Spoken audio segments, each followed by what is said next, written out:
Hey hi hello welcome back to our channel. అందరూ ఎలా ఉన్నారు? అందరూ బాగున్నారు అనుకుంటున్నాను. అందరూ బాగుండాలని కోరుకుంటున్నాను. అండ్ దెన్ ఈ వీడియో జర్మనీకి 2025కి డిపెండెంట్ వీసా మీద రావాలనుకునే వాళ్ళ కోసం చేస్తున్నాను. నేను డిపెండెంట్ వీసా కోసం అప్లై చేసేటప్పుడు నేను చాలా యూట్యూబ్ వీడియోస్ చూసాను. అసలు అప్లికేషన్ ప్రాసెస్ ఎలా ఉంటుంది, డాక్యుమెంట్స్ ఏమేమి అడుగుతారు, వీసా ప్రాసెసింగ్ టైం ఎంత పడుతుంది అని చాలా వీడియోస్ చూస్తూ ఉన్నాను. కానీ నాకు ఎక్కడ తెలుగులో ఏ వీడియో కూడా దొరకలేదు. అన్నీ హిందీ, మలయాళం ఇట్లా డిఫరెంట్ లాంగ్వేజెస్లో ఉన్నాయి, కానీ తెలుగులో మాత్రం ఒక్క వీడియో కూడా దొరకలేదు. సో వై నాట్ మనం ఎందుకు చేయకూడదు ఒక వీడియో దీని మీద? చాలా యూజ్ అవుతుంది కదా వేరే వాళ్ళకి, జర్మనీకి వచ్చే వాళ్ళకి డిపెండెంట్ వీసా మీద అని అనుకున్నాను. సో అందుకని ఈ వీడియో చేద్దాము అని ఫిక్స్ అయిపోయాను. సో ఇంకా ఇందులో నా డిపెండెంట్ వీసా ఎక్స్పీరియన్సెస్ గురించి కూడా తెలుసుకుందాము. So let's get started. First appointment booking. Last year మార్చ్లో మా ఫ్రెండ్స్ డిపెండెంట్ వీసా కోసమే అప్లై చేయడానికి ట్రై చేశారు. వాళ్ళు మార్చ్లో వెబ్సైట్ ఓపెన్ చేయగానే వాళ్ళకి స్లాట్స్ అవైలబిలిటీనే లేదు. సో వెయిటింగ్ లిస్ట్లో పడిపోయింది వాళ్ళది. ఆఫ్టర్ 1.5 months వాళ్ళకి స్లాట్ అవైలబిలిటీ దొరికింది. బట్ ఇన్ అవర్ కేస్ మేము ఆగస్ట్లో ట్రై చేసాము. మాకైతే స్లాట్ అవైలబిలిటీ అయితే వెంటనే దొరికింది. సో ఒక్కోసారి అవైలబిలిటీ ఉంటుంది, ఒక్కోసారి అవైలబిలిటీ ఉండవు స్లాట్స్. సో అదొకసారి చూసుకోండి. బట్ ఇప్పుడు రీసెంట్ టైమ్స్లో అయితే వెంటనే దొరికిపోతుంది. మనకి వెయిటింగ్ లిస్ట్లో పడే ఛాన్స్ చాలా తక్కువ ఉంది. స్లాట్స్ అయితే బాగానే ఉన్నాయి నాకు తెలిసినంత వరకు. ఇంకో ఇంపార్టెంట్ థింగ్ అండి, యాక్చువల్లీ మాది మ్యారేజ్ ఆంధ్రాలోనే అయింది. నేను ఆంధ్ర అమ్మాయినే, మా హస్బెండ్ కూడా ఆంధ్రానే. బట్ వాళ్ళు లివింగ్ మాత్రం కేరళలో ఉండేది. సో మేము మా మ్యారేజ్ అయిపోయాక వెంటనే కేరళ వెళ్ళిపోయాము. సో ఇంక అక్కడే ఉంటున్నాం కదా అని అక్కడే బుక్ చేసుకున్నాము. అక్కడే విఎఫ్ఎస్కి బుక్ చేసుకున్నాము. కానీ వెళ్ళాక వాళ్ళు ఏమన్నారంటే, మీ వైఫ్ ఎక్కడైతే ఉంటుందో తన ఆధార్ అడ్రస్, తను ఎక్కడైతే పుట్టి పెరిగిందో ఆ అడ్రస్ దగ్గర మీరు విఎఫ్ఎస్ అపాయింట్మెంట్ బుక్ చేసుకోవాలండి, ఇక్కడ కాదు అని చెప్పారు. దానికి రీజన్ ఏం చెప్పారు అంటే, కేరళ, కర్ణాటక ఆ 2 లొకేషన్స్లో అప్లై చేసుకునే వాళ్ళవి అన్నీ బెంగళూరు కాన్సులేట్కి వెళ్తుందంట. ఇంకా ఆంధ్ర, తెలంగాణ, చెన్నై ఇక్కడ బుక్ చేసుకునే వాళ్ళన్నీ చెన్నై కాన్సులేట్కి వెళ్తుందంట. సో ఇప్పుడు నేను ఆంధ్రాలో పుట్టి పెరిగా కాబట్టి నేను హైదరాబాద్ ఆర్ చెన్నై రెండిటల్లో ఎక్కడైనా బుక్ చేసుకోవచ్చు అని చెప్పారు. సో ఇది కూడా చూసుకోండి ఒకసారి. Next documents collection. ఇక్కడ వెబ్సైట్లో కొన్ని మెన్షన్ చేస్తారు, విఎఫ్ఎస్ లోపలికి వెళ్ళాక ఇంకా కొన్ని అడుగుతారు. మమ్మల్ని అయితే ఆ డాక్యుమెంట్స్ కావాలి, ఈ డాక్యుమెంట్స్ కావాలని అటు ఇటు తెగ తిప్పారండి. మేము ఆల్రెడీ ఫ్రెండ్స్ని కనుక్కొని అన్ని డాక్యుమెంట్స్ కలెక్ట్ చేసుకొని, ఇంకా వెబ్సైట్లో కూడా ఏమేమి అడిగారు అన్నీ కలెక్ట్ చేసుకొని వెళ్ళాము. అక్కడికి వెళ్ళాక ఇంకా వేరే అడిగారు. మీరు ఇప్పుడు చెప్తున్నారు, ముందే చెప్పాలి కదా. సో ఇదంతా పెద్ద స్కామ్ లాగా అనిపించింది. ఎందుకంటే బయట మనం డాక్యుమెంట్స్కి స్కాన్ తీపించాలంటే ఈచ్ డాక్యుమెంట్ 20 రూపీస్ అంట. సో ఇంకొకటేమో ఫొటోస్ మేము హార్డ్ కాపీస్ తీసుకుని వెళ్ళాము. కానీ వాళ్ళేమో ఇవి కాదండి, మీరు ఫోటోస్టాట్ ప్రింట్స్ తీయించుకొని రండి అని చెప్పారు.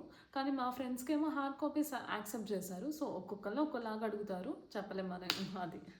ఇంకో ఇంపార్టెంట్ పాయింట్ ఏంటంటే, మీరు మీ స్పౌస్ని తీసుకుని వచ్చేటప్పుడు వాళ్ళు మీ హౌస్ ఏరియా కూడా చెక్ చేస్తారు. హౌస్ ఏరియా అనేది మినిమం 13 మీటర్స్ స్క్వేర్ ఉండాలండి per person. In case studio apartment అయితే రిజెక్ట్ అయ్యే ఛాన్సెస్ ఉంటాయి. సో అది ఖచ్చితంగా చెక్ చేసుకోండి స్పౌస్ వీసాకి అప్లై చేసే ముందే. Next interview questions. నన్ను పెద్దగా ఏం అడగలేదండి, జస్ట్ 2-3 క్వశ్చన్స్ అడిగారు అంతే. ఒకటి వచ్చేసి ఎప్పుడు వెళ్ళారు, తను జర్మనీ ఎప్పుడు వెళ్ళారు, అండ్ ఇప్పుడు ఏం జాబ్ చేస్తున్నారు, మీరు ఎప్పుడు వెళ్దాం అనుకుంటున్నారు జర్మనీకి, అంతే. That's all, pretty simple. ఇక్కడ ఈ కేసులో వీసా రిజెక్ట్ అయ్యే ఛాన్సెస్ కూడా చాలా తక్కువ.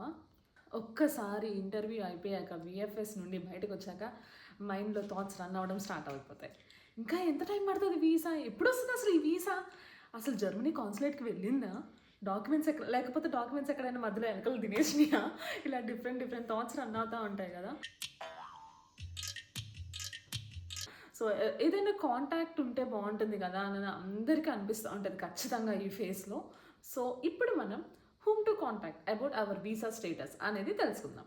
మనము విఎఫ్ఎస్ వెబ్సైట్ యూఆర్ఎల్ యూజ్ చేసి తెలుసుకోవచ్చు. అక్కడ మీరు మీ reference number and date of birth ఇస్తే మనకు అక్కడ కింద స్టేటస్ కనిపిస్తూనే ఉంటుంది. రిఫరెన్స్ నెంబర్ మీకు ఇంటర్వ్యూ అయిపోయాక కొద్దిగా టైంలోనే మీకు ఒక మెయిల్ వస్తుంది with reference number. Your application was submitted using this reference number అని అనుకుంటే అట్లా ఒక మెయిల్ వస్తుంది. ఆ రిఫరెన్స్ నెంబర్ యూజ్ చేసి మీరు మీ అప్లికేషన్ స్టేటస్ తెలుసుకోవచ్చు ఆ వెబ్సైట్ యూఆర్ఎల్లో. సెకండ్, నా కేసులో ఏం జరిగిందో చెప్తాను. ఇంటర్వ్యూ అయిపోయింది, ఇంటికి వచ్చేసాను. అట్లా 15 డేస్ 20 డేస్ అయిపోయింది, ఏం అప్డేట్ రావట్లేదు నాకు. కానీ తిన ఫ్రెండ్, మా హస్బెండ్ వాళ్ళ ఫ్రెండ్స్కి, వాళ్ళకి వితిన్ 1 మంత్లోనే అప్డేట్స్ వచ్చింది, వీసా వచ్చేసింది, అంతా అయిపోయింది ప్రాసెసింగ్ అంతా. కానీ మాకు మాత్రం ఒక్క అప్డేట్ రాలేదు, ఒక్క మెయిల్ రాలేదు. నాకేం అర్థం కాలేదు, ఏం జరుగుతుంది, ఎందుకని ఏం అప్డేట్ రాలేదు, అట్లీస్ట్ అప్డేట్ అన్నా రావాలి కదా, అప్డేట్ కూడా రాలేదేంటి అని ఆలోచిస్తూ ఉన్నాము. What is this? నేను ఇంత స్వీట్ గా మాట్లాడుతుంటే రిప్లై ఇవ్వకుండా వెళ్ళిపోతున్నాడు. నేనేమో మా హస్బెండ్ని, నువ్వు మెయిల్ చేయ వాళ్ళకి, కనుక్కో, తెలుస్తుంది కదా, ఏదో ఒకటి అప్డేట్ చేస్తారు కదా అని చెప్తా ఉన్నాను. తనేమో లేదు, ఇంకా కొద్దిగా వెయిట్ చేద్దాం, ఇప్పుడే కదా సబ్మిట్ చేసింది, 15 డేసే కదా అయింది, 20 డేసే కదా అయింది అని చెప్తా ఉన్నారు. కానీ నాకేమో మరి వాళ్ళకి వచ్చింది మనకెందుకు రాలేదు అని నేనేమో క్వశ్చన్ మీద క్వశ్చన్స్ వేస్తూ ఉన్నాను తన్ని. ఇంకా సరే, ఇంకా నా పోరు పడలేక ఓకే ఇంకా తప్పదు, మెయిల్ పెడదామని చెప్పి ఒకరోజు ఫైనల్గా ఆల్మోస్ట్ 1 మంత్ తర్వాత మెయిల్ చేశారు.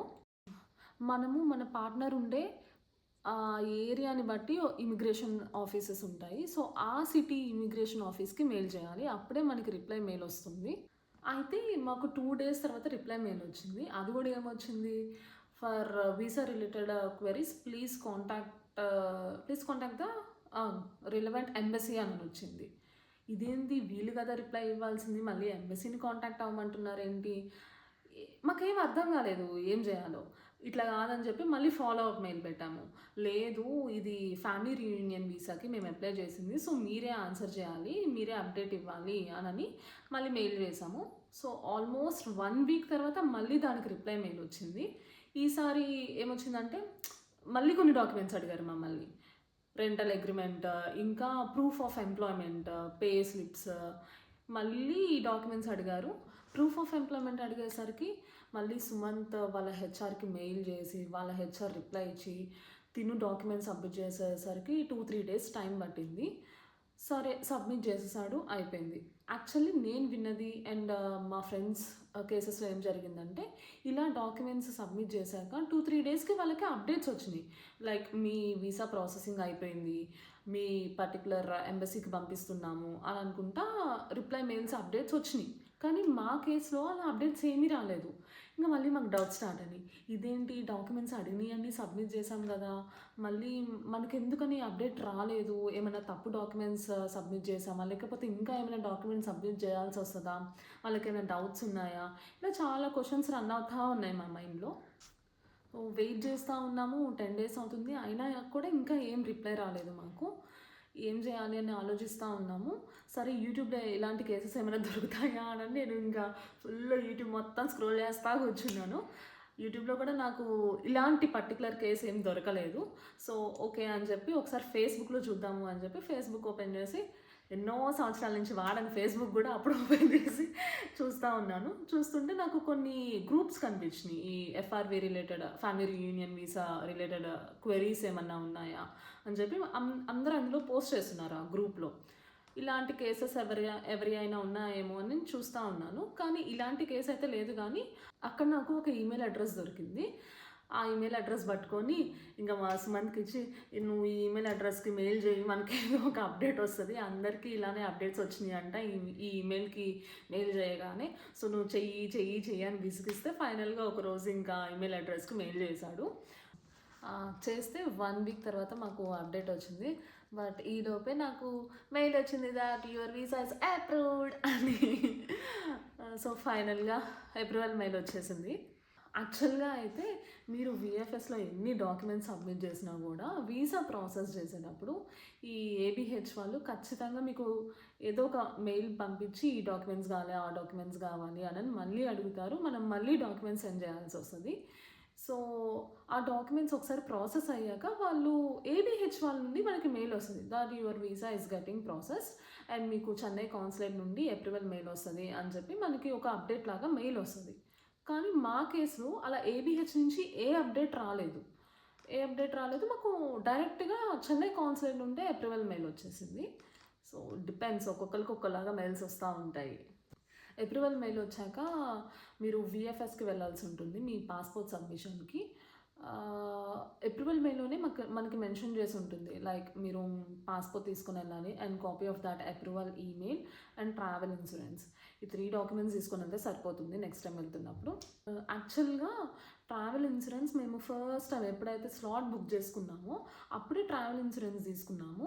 కానీ ఇప్పుడు వీళ్ళు ఏం చెప్తున్నారు, ఈ ఏప్రిల్ మేలో ఏముందంటే ట్రావెల్ ఇన్సూరెన్స్ మీరు ఎప్పుడైతే మీ డేట్ ఆఫ్ ట్రావెల్ ఉంటుందో ఆ టైం నుంచి తీసుకోవాలి మీరు ట్రావెల్ ఇన్సూరెన్స్ అని చెప్పి ఉంటుంది. సో మేము మళ్ళీ ట్రావెల్ ఇన్సూరెన్స్ తీసుకున్నాము. ఫస్ట్ ట్రావెల్ ఇన్సూరెన్స్ తీసుకున్నాం కదా, మళ్ళీ ఇప్పుడు కూడా తీసుకోవాలా అని చెప్పి మేమేం చేసాము, ఫస్ట్ టైం ఆఫ్ చేసుకున్న ట్రావెల్ ఇన్సూరెన్సే ఆ డాక్యుమెంట్స్ పట్టుకొనే వెళ్ళాను నేను.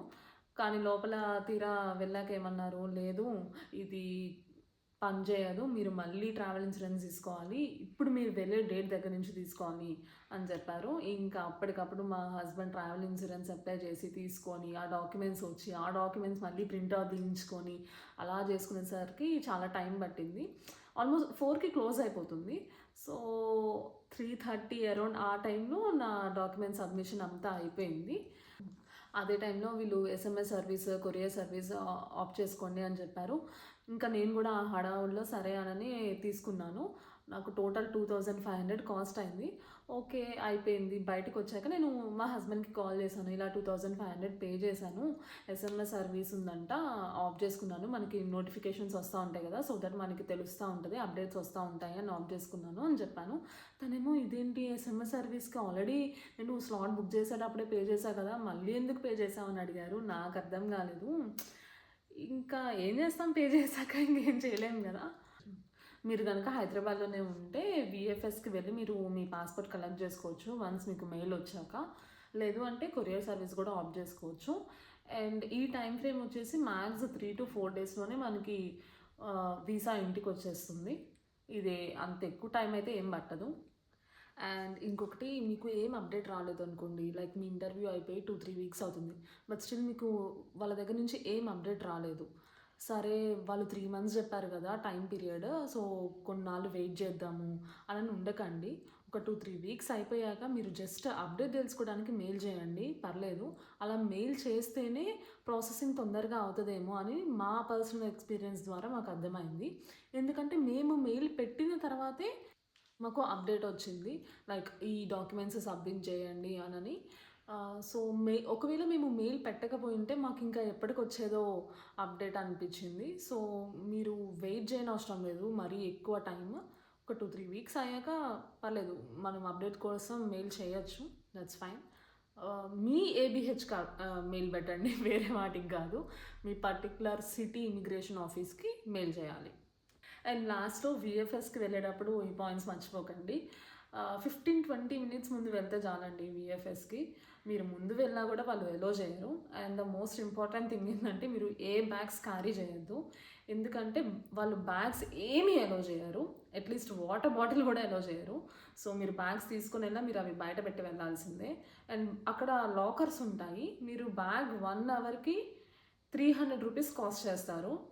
సో నాకైతే చాలా కాస్ట్లీ అనిపించింది అది. 1 hourకి 300 ఏంట్రా బాబు అనుకున్నాను. So hand bags, water bottles ఏం తీసుకొని వెళ్ళొద్దు. అండ్ అక్కడ ప్రీమియం సర్వీస్ కావాలా మేడం అని అడుగుతారు. నాకు తెలిసినంత వరకు అయితే పెద్ద డిఫరెన్స్ ఏమి ఉండదండి. సో నో అని చెప్పచ్చు ప్రీమియం సర్వీస్కి. సో ఇదండి నా డిపెండెంట్ వీసా ఎక్స్పీరియన్స్. నాకు తెలిసినంత వరకు ఇందులో మ్యాక్స్ షేర్ చేసేసుకున్నాను. మీకేమైనా డౌట్స్ ఉన్నా, ఏమైనా హెల్ప్ కావాలన్నా కూడా నాకు కమెంట్ సెక్షన్లో మెన్షన్ చేయండి. అండ్ దీనికి కావాల్సిన లింక్స్ అని నేను డిస్క్రిప్షన్లో మెన్షన్ చేస్తున్నాను. ఈ వీడియో డిపెండెంట్ వీసాకి అప్లై చేసుకునే వాళ్ళకి ఫార్వర్డ్ చేయండి, తప్పకుండా హెల్ప్ అవుతుంది. అండ్ మీకు కనుక ఈ వీడియో నచ్చినట్లయితే please do like, share and subscribe. Thank you for watching. చలో బాయ్ బాయ్.